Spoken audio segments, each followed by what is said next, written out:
नमो भगवते वासुदेवाय नमः। आप सभी को पुत्रदा एकादशी की बहुत बहुत शुभकामनाएं। माह में 2 बार एकादशी आती है, एक कृष्ण पक्ष की, दूसरी शुक्ल पक्ष की। एकादशी का व्रत और पूजा करने से भगवान विष्णु अत्यंत प्रसन्न होते हैं, माता लक्ष्मी अत्यंत प्रसन्न होते हैं। कहते हैं इस दिन भगवान विष्णु की पूजा विधि विधान से की जाती है और इस दिन एकादशी का व्रत करने से बहुत ही लाभ होता है। हमारे जीवन में हमारी सारी मनोकामनाएं पूर्ण हो जाती है। अगर आप व्रत नहीं कर पाए, कथा मात्र सुनने से भगवान अत्यंत प्रसन्न होते हैं। आइए पौष मास की पुत्रदा एकादशी के बारे में जानते हैं। पुत्रदा एकादशी व्रत अपने पुत्र रत्न की प्राप्ति के लिए, पुत्रों की उन्नति के लिए, संतान की तरक्की के लिए किया जाता है। अगर आप ये व्रत नहीं कर पाए तो आप सिर्फ कथा ही सुन लीजिए, बहुत ही विशेष लाभ होता है। और इसका पारण द्वादशी के दिन किया जाता है। उस दिन द्वादशी तुलसी माता की कथा सुन के ही पारण किया जाता है। आइए हम कथा के बारे में जानते हैं। पौष पुत्रदा एकादशी व्रत कथा। पुत्रदा एकादशी की कथा द्वापर युग के महिष्मति नामक राज्य और उसके राजा से जुड़ी है। कथाओं के अनुसार महिष्मति नाम के राज्य पर महाजीत नामक एक राजा शासन करता था। इस राजा के पास वैभव की कमी नहीं थी, धन धान किसी चीज की कमी नहीं थी, लेकिन उसके पास कोई संतान नहीं थी जो इसका कारोबार आगे संभाल सकती, जिस कारण राजा बहुत ही परेशान, बहुत ही दुखी रहता था। वह अपनी प्रजा का बहुत ध्यान देता था। संतान न होने के कारण राजा दिन ब दिन बीमार होता चला, चिंता होती चली गई, निराशा उसे घेरती चली गई। तब राजा ने मुनि ऋषि की शरण ली। उन्होंने ऋषियों और मुनियों के शरण में जाना शुरू कर दिया। इसके बाद राजा को उन ऋषियों ने एकादशी व्रत के बारे में बताया। राजा ने विधि पूर्वक एकादशी व्रत पूर्ण किया और नियमित व्रत का पालन किया। नियम से व्रत का पालन किया।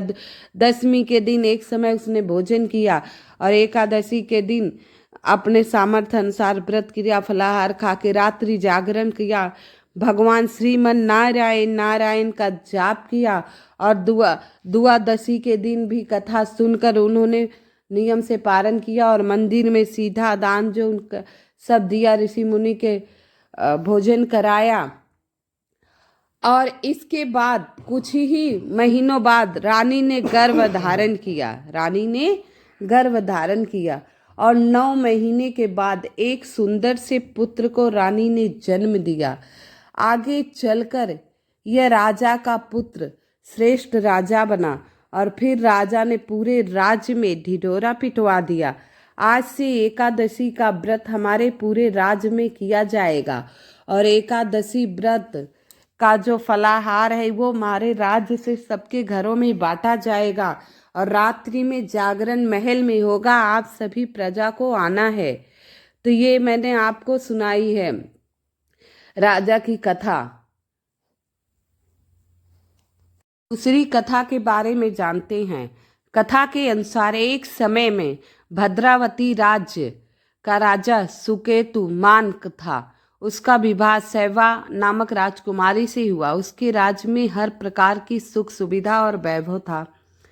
उसकी प्रजा भी खुश थी। विवाह से काफी समय बीत जाने बाद भी सुकेतु को कोई संतान नहीं हुई। इस वजह से पति पत्नी काफी दुखी और चिंतित रहने लगे। राजा सुकेतुमान इस बात की चिंता थी, उनका पुत्र नहीं है तो उनका पिंडदान कौन करेगा।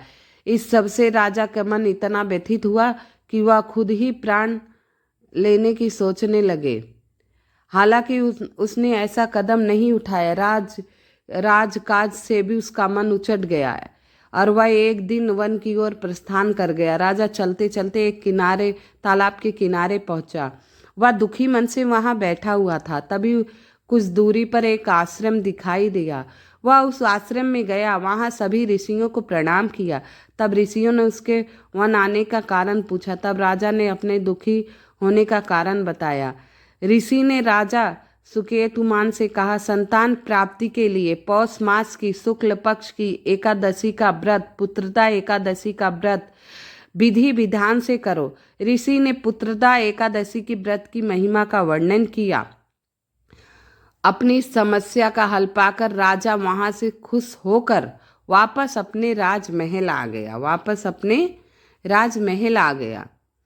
फिर पुत्रदा एकादशी व्रत आने पर राजा और रव उसकी पत्नी ने व्रत किया, विधि पूर्वक भगवान विष्णु की पूजा की, पुत्रदा एकादशी के नियमों का पालन किया। इसके फल स्वरूप रानी गर्भवती हुई और 9वें महीने अत्यंत सुंदर पुत्र प्राप्त हुआ उनको। इस प्रकार उन्होंने पुत्रदा एकादशी का व्रत रखा और उन्हें पुत्र रत्न की प्राप्ति हुई। तो जिस व्यक्ति के पुत्र रत्न नहीं है वो ये व्रत अवश्य करे।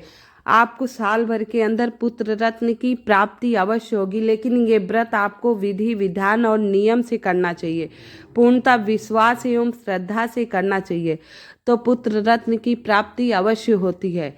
इस दिन ओम नमो भगवते वासुदेवाय नमः, ओम नमो भगवते वासुदेवाय नमः जितना हो इस मंत्र का जाप किया कीजिए। ओम गोविंदाय नमः, ओम कृष्णाय नमः। कहते हैं एकादशी के दिन भगवान के नाम का स्मरण करने से भगवान अत्यंत खुश होते हैं, अत्यंत प्रसन्न होते हैं। इस दिन माता तुलसी के सामने संध्या बेला में प्रदोष काल में एक गोल बत्ती के घी का दीपक जलाएं, उसमें एक चुटकी हल्दी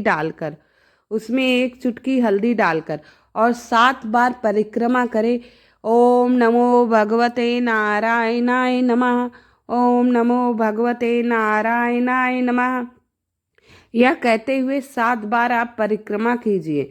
मात्र इतना करने से भगवान विष्णु आपकी सारी मनोकामनाएं पूर्ण करेंगी। आप सभी से निवेदन है जो मेरी आवाज़ पहली बार सुन रहा है, कृपया मेरी वीडियो को लाइक एवं सब्सक्राइब अवश्य कर दीजिएगा। कमेंट में ओम नमो भगवते वासुदेवाय नमः अवश्य लिख दीजिएगा। और एकादशी का व्रत ना कर पाए लेकिन कथा अवश्य सुन लीजिएगा। कथा सुनने मात्र से सर्वदा कल्याण होता है। जो कथा कहता है, जो कथा सुनता है, उनका सर्वदा कल्याण होता है। उनकी सारी मनोकामना भगवान विष्णु माता महालक्ष्मी शीघ्र ही पूरी करती हैं। तो आप लोग भी कथा सुनिए, औरों को सुनाइए, जितना हो अधिक से अधिक ये कथा शेयर कीजिएगा, जिससे इस कथा का सबको लाभ मिल सके। आगे आपकी मर्जी। ओम नमो नारायणाय। राधे राधे राधे राधे राधे राधे।